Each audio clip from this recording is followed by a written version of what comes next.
महागाईतनं लोकांना दिलासा देण्यापेक्षा एसटीची भाडेवाढ केली तर राज्याचा परिवहन खात्याचा मंत्री सरनाईक म्हणतात की मला माहीतच नाही आहे। या सरकारमध्ये एक बिनडोक मंत्री हा परिवहन मंत्री आहे। महाराष्ट्रामध्ये महायुतीचं सरकार आले, सरकार आल्यानंतर महागाईतनं लोकांना दिलासा देण्यापेक्षा एसटीची भाडेवाढ केली आणि सर्वात मोठा मूर्खपणा जर कुठला असेल तर राज्याचा परिवहन खात्याचा मंत्री सरनाईक यांना विचारलं की आता जी भाडेवाढी केली ते योग्य आहे का अयोग्य आहे, तर ते म्हणतात की मला माहीतच नाही आहे। एक मंत्री जर असं वक्तव्य करत असेल तर सरकार कसं चाललं याच्यावर लक्ष दिले पाहिजे।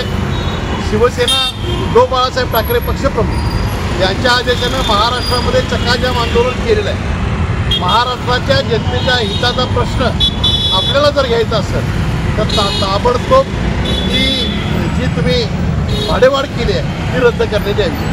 जर रद्द केली नाही तर भाडेवाढ रद्द होईपर्यंत हे आंदोलन सुरू आहे। अशाच नवनवीन अपडेट्ससाठी डिजिटल कोल्हापूर चॅनेलला सबस्क्राईब करायला विसरू नका। आमच्या फेसबुक, इन्स्टालाही नक्की फॉलो करा।